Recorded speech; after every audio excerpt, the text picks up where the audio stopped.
changing police practices, and Columbus comes to terms with its namesake.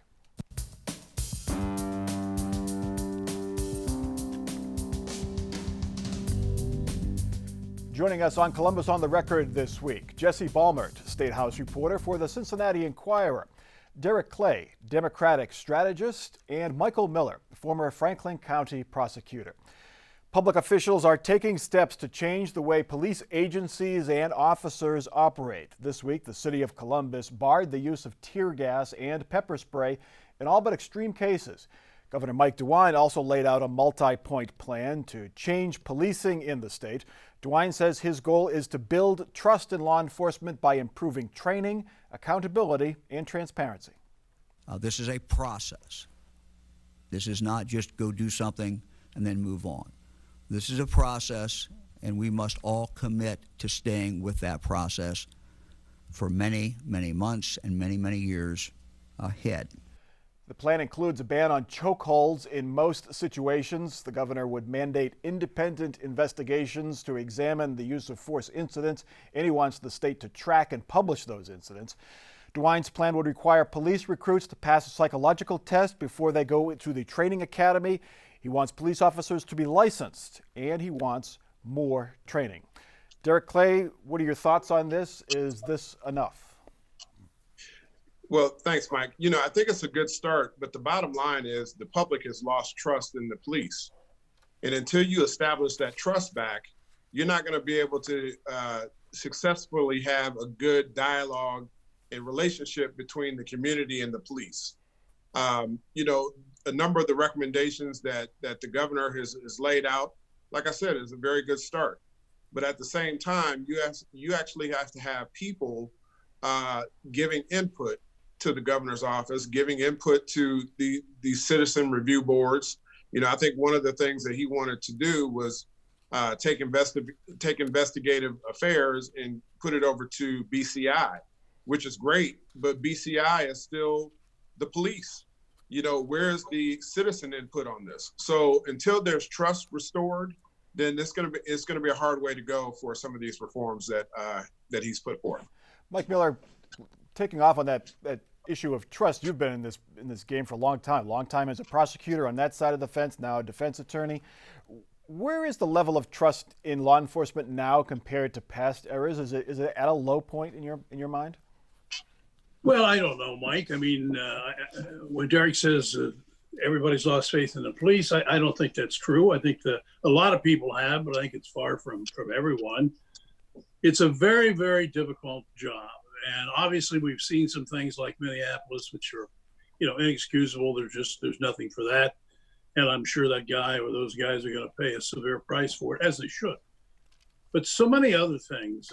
One thing that you mentioned about DeWine that you didn't have listed, which I think is very good, is he's having the highway patrol wear these cameras.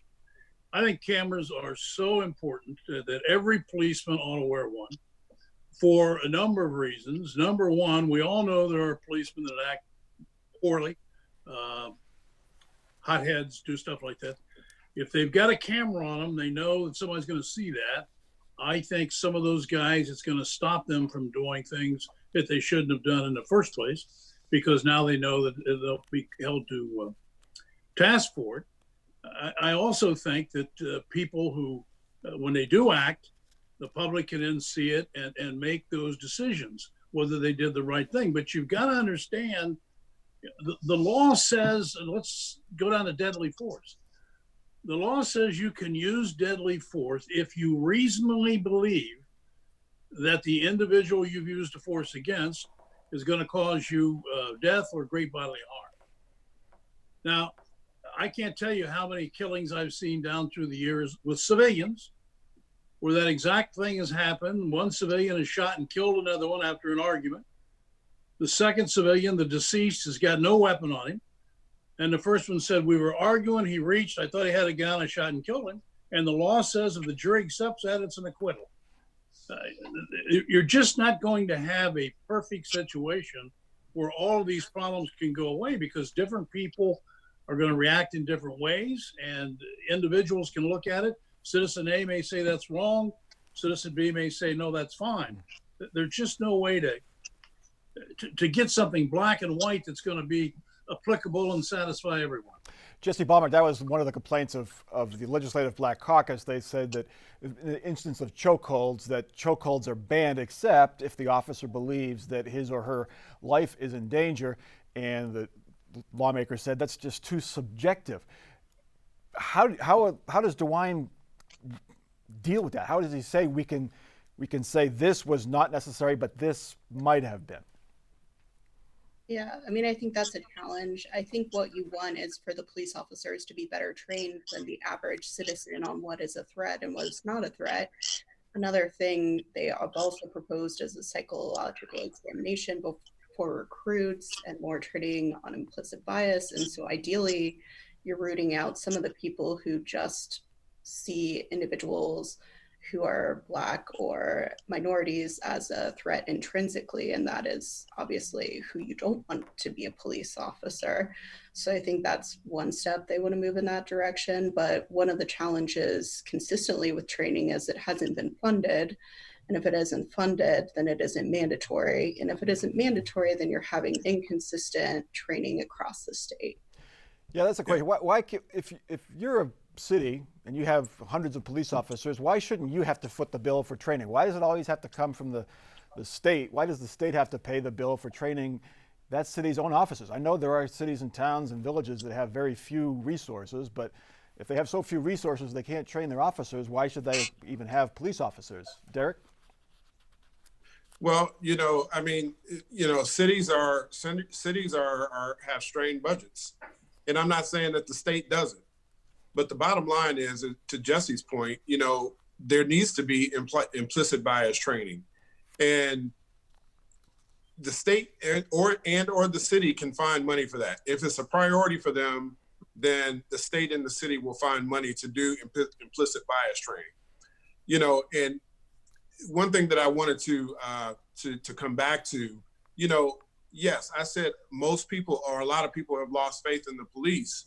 And there are some very good police officers out there that care about their community and want to do the right thing. But the bottom line is you've had repeated examples of police brutality, and most of the public has lost faith. So you have to restore that faith in order to get something done. And that means bringing the public into some of these discussions that you're having around reforms. Mike, what about licensing police officers? We license barbers, we license makeup artists, we license teachers. Mike DeWine suggests we should license police officers. And that way, if the police officer does something that is not criminal, but serious and seriously wrong, that the government agency can take away that officer's license. Is that a good idea? Well, I don't have a problem with that. Obviously, it's something new and you don't know exactly how it's going to work out. But I don't see a problem with what the governor is trying to do. Certainly, people given psychological tests before they're hired is a good thing. So I can't see anything that the governor's recommended that's for. Whether everything works or not, I don't know. Let me throw something in here. I don't want to beat a dead horse, but police shootings are so important. In Franklin County, the administrative judge, when a grand jury is sitting looking at a police shooting, the administrative judge, not the prosecutor or anything, comes down and reads a statement to the grand jury. And I have that in front of me. It's about 3 pages, but I just want to read you the next to the last paragraph. The administrative judge in this community is Steve McIntosh, who I know Derek knows well, who is not only one of the finest judges I've ever been privileged to practice in front of, but one of the finest men too. He's just a wonderful man. And he's down there telling the grand jury the law for many, many years and interpretations from the Supreme Court of the United States and so forth. And it simply reads this: the Fourth Amendment does not require police officers to wait until a suspect shoots to confirm that a serious threat of harm exists. Officers need not be absolutely sure of the suspect's intent to cause them harm. The Constitution does not require that certitude precede the act of self-protection. Rather, it is the perceived threat of attack by a suspect, apart from actual attack, to which the officer may respond preemptively. If his perceptions were objectionably reasonable, he incurs no liability even if no weapon was seen or the suspect was later found to be unarmed or if what the officer took for a weapon was something innocuous. Mike, is that why little to no officers ever even go to trial for a police-involved shooting? Well, Mike, I think, to be honest with you, there's a lot of that it's probably true, because in the older days, specifically, we didn't have body cameras. There wasn't security cameras everywhere in the downtown area and places, urban areas that cameras are everywhere. And if the officer makes his statement, it's so difficult to disprove. Particularly the legislature about 2 years ago passed a law which changed self-defense in Ohio, one that I don't think was good, but that's their choice. Used to be, if you argued self-defense, you had to prove it by presumption of the evidence. Not beyond a reasonable doubt, but presumption of the evidence. Now, if the defendant raises self-defense, the prosecution has to prove it was not self-defense beyond a reasonable doubt. I want to get to Derek. Very difficult. I want to get to Derek real quickly. Should that language that Mike Miller just read, should that be changed? Does that make it? That really makes it. If I'm on that jury, I'm saying it's going to take a lot for me to say this police officer is responsible for this person's death. Absolutely, and Mike is the expert in the law, not me. But the bottom line is, a lot of these officers that are involved in these shootings do have immunity. So yes, the language should be looked at, and it should be something that that our lawmakers look at to see if it needs to be changed. All right. As the debate over police practices and society's systemic racism continues, the state's capital's namesake has come under scrutiny. Christopher Columbus is now remembered as much for his genocide and exploitation of Native people as he is for his bold journey across the Atlantic. Critics' calls to remove statues of him have intensified in recent weeks, and now 2 of them are coming down. Mayor Ginther has announced the city will remove the 16-foot statue of Columbus from City Hall. It has stood there since 1955. Columbus State Community College has removed its statue of the explorer. It actually came down on Friday. The statue had been vandalized a few times this week. There is still one left. It's at the State House, and there are calls from lawmakers to remove that one as well. Michael Miller, you are a student of history. You know it's not all black and white, to use a phrase you used earlier. Should these statues come down? Well, Mike, I'm perhaps so old school. I think history is history. I looked, a few years ago, the Taliban went in and dynamited some monuments and mountains that had been there since before Christ because they didn't believe in what they said and just destroyed them. I know that's not the same, but I think we can learn from history why going in and taking things down. I mean, Columbus discovered America, if he did, in 1492. It's been over 500 years. However, if people feel that is going to make the world better or the country better and so forth, I don't have any objection to it. I just don't know where you stop. Yeah. Jesse, the State House, there's lawmakers there calling for that statue to come down. Larry Householder this week said he's not too fond of that idea. Larry Obhoff, the Senate president, also said that it should remain. Any chance that comes down anytime soon? Well, I think you're going to see a lot more debate over that statue than either the one at Columbus State or in front of Columbus City Hall. Obviously, that was the call of a Democratic mayor, whereas this decision is going to be made by a majority Republican group. And they've been hesitant to make changes like that. Just recently, there was a proposal to ban Confederate flags at local county fairs, and that was rejected. And so I think there's been just a lack of interest in changing these symbols that might make, sort of people in Ohio sort of very uncomfortable because of the connotations and the history behind it. Yeah. Derek Clay, if to Mike Miller's point, where is the line? When do we not take down Thomas Jefferson's statue because he owned slaves? George Washington owned slaves. If you look even more recently, FDR has a monument at the Washington Mall. He's the one who started the atomic bomb project. He firebombed Dresden. All these leaders have good qualities, bad qualities. Why should Columbus come down and not the other ones? Well, Mike, change is very difficult. And I know that for some people that don't like change, this is a very difficult thing for them to see statues come down. But the fact of the matter is that these statues are very offensive to a number of different people. They're very offensive.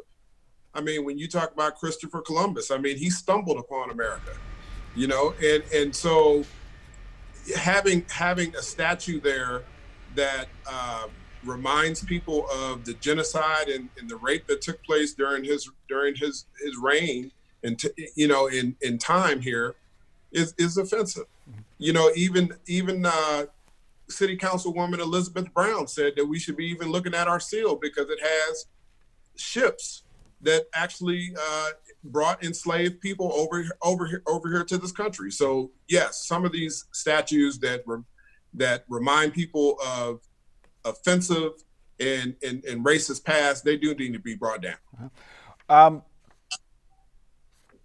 It's not enough to say put another display there that tells the whole story. I think people are looking at that, especially like Thomas Jefferson. I mean, the man wrote the Declaration of Independence, one of the founding fathers of the country, deserves certainly a monument for the work there, but he also bought and sold 600 slaves over the course of his life. Is it enough to put something next to it that explains that, or could we do something similar with Columbus? Nothing like that has taken place. We don't teach in our schools. We don't teach the full story about, you know, founding fathers that owned slaves. None of that stuff is taught in our schools. You know, none of that. We don't have a sign out there now that says that Christopher Columbus was, you know, a bad person that came over and had slaves and you know, murdered native people to this country. I mean, that's just not there right now. Jesse, I'm sure the State House, they're not talking about renaming the state capital, because that's, you know, do we rename the city? I mean, that would be an extraordinary step. Yeah, I mean, I think the challenge is these are symbols of, it's really a question of what do we want the city or the state to represent to its people, and, you know, what do we want to emulate? And those are choices that you can make with public art, and those are choices that are going to be debated in both the city and the state government. And I'm sure individuals weigh in. It's coming up. I think the next meeting about the Ohio State House would be mid-July. So I'm sure they'll hear what people have to say. Mike Miller, what about changing the name of the city? Go ahead, Mike. I just got to say, if you change the name, I suppose the first one out is going to be Washington, D.C.'s got to go. So I don't know how many cities around the country are tied to politicians or people in 100, 200 years ago that maybe currently people don't like them. So I guess we could change all those cities. It just seems to me to be a bridge too far. Yeah, I look at all the cities named after Andrew Jackson, the Jacksonville and Jackson, Mississippi, and you know, Russia did it. You know, Petrograd became Leningrad, then became St. Petersburg. But Mike Thompson, I think you bring up a good point. I mean, if the full story is told, perhaps then there's room for these statues to at least have a place somewhere. But right now, you know, people feel like they're not being heard, and I think that's why you're seeing some of the backlash to what happened to Mr. Floyd and others around the country. Cincinnati changed its name way back in 1790. It was Lostantiville, something like that. So it's been done. Columbus would not be the first. Franklintown, Franklinville, John Glenville, who knows? What are these? Not Flavortown, no, please. No Flavortown, that's ridiculous. Anyway, Ohio's reopening began in earnest about a month ago, and so far we have not seen the steady, sharp spikes in COVID-19 cases that other states have seen, but we have seen an increase over the past couple of days. Ohio reports nearly 44,000 cases of coronavirus and nearly 2,700 deaths. The increases in cases seems to be focusing on Southwest Ohio. Governor DeWine is sending the National Guard there to help with testing. Jesse Ballman, any idea what is fueling the increase in tests just the past couple of days to end the week? Well, I know we asked about this yesterday, especially about why Southwest Ohio. And there are a couple things. There is a Dole plant in Clark County that had over 200 positive tests of just workers and other people there. So that's certainly a hot spot. DeWine isn't ruling out that some of the protests could have been a factor, but also there was like a minister who was going from congregation to congregation, potentially spreading it. So there's just so much that's going into it. Certainly more testing is going to reveal more cases, but the percentage of positive cases isn't going up dramatically. And Jesse, there is good news on the testing front this week. Governor DeWine said, if you want a test, you can get one. Is that the case?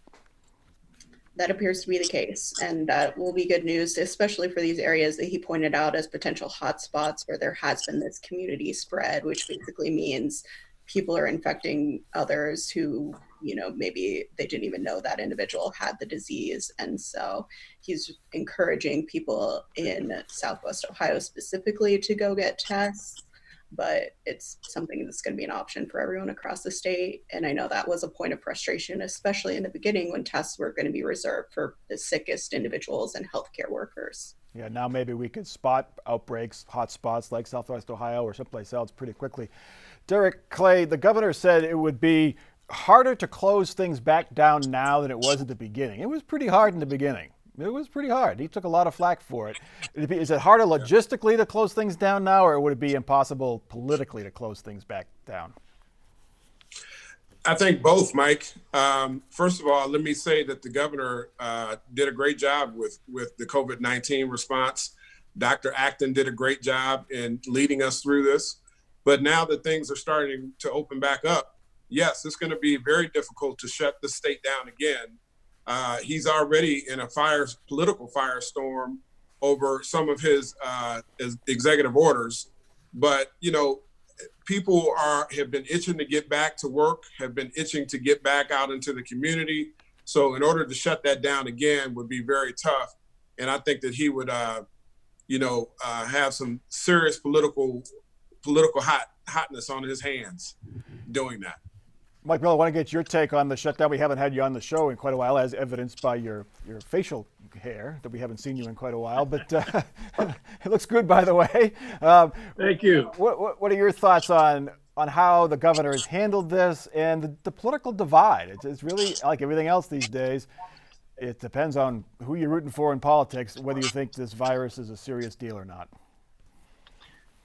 Well, I agree with everything Derek has said. 100% what he said, I would second. And it's sad that we have these divisions. They seem to be every place. Years and years ago, when I was in law school, I learned something. Maybe I knew it before. I don't know. That reasonable men and women can disagree, and that is certainly true. And the things going on today, from the marches starting with Minneapolis and for COVID-19 and all that, and shutting down stuff, not shutting down. I still think reasonable people can sit down and come pretty close to agreeing, or if not, respecting the other side. I think what happened with Dr. Atkin, people out there picketing and calling her names is just despicable. But unfortunately, that seems to be where we are politically now. Everybody, not everybody, but a lot of people in one party hate everybody in the other party, and vice versa. And it's just a shame because it shouldn't be that way. Jesse, really quickly, on the unemployment front, the unemployment rate did tick down a little bit. It's still high. It's at 13.7, but it's down from almost 18. And you had a story this week that the state's tightening up on who can apply and get benefits. Yeah, essentially they had been trying to figure out who wouldn't have to go back to work in a COVID-19 world. And they came up with some criteria: those who have a pre-existing condition, those whose workplace has been found to be unsafe, either the individual can document that or a local health department can document that, older adults. So basically, if you have some of these scenarios, you could not return to work and remain on unemployment, assuming there's not an option to telework. Otherwise, you wouldn't qualify. If you don't fall under those categories, you could lose unemployment going forward. Another sign of the reopening and part of this quote, new normal that we face here. Let's get to our final off-the-record parting shots, and we'll start with you, Mike Miller. Well, I think that the community and the country, we're going to get through these problems that are before now, whether it's 3 months, 6 months, 2 years, I don't know. But hopefully the questions about the police nationwide and about COVID-19 nationwide, we're ultimately going to get through those and go on to our life. And then we can talk about other things that I think we all want to talk about, like Ohio State and Alabama playing back-to-back games. Not for a few more years, though. All right. Derek, let's get to you. Derek Clay. Yes, Operation HEAL, having equality advanced locally, was launched today. And it is aimed at asking the governor to create a task force by July 1 to address racial inequities in our state. Okay. And Jesse Balmert, your final thought for this week. I touched on it before, but I think the funding is going to be something to watch when it comes to police training. Ohio's in a tight spot financially, and if they're not going to pony up the money for this, it's just not going to happen. And the cities and towns, they claim they cannot afford it as well. One of the things that my off-the-record comment is one of the things that has not really been brought up much during this debate is the number of police agencies we have in the state.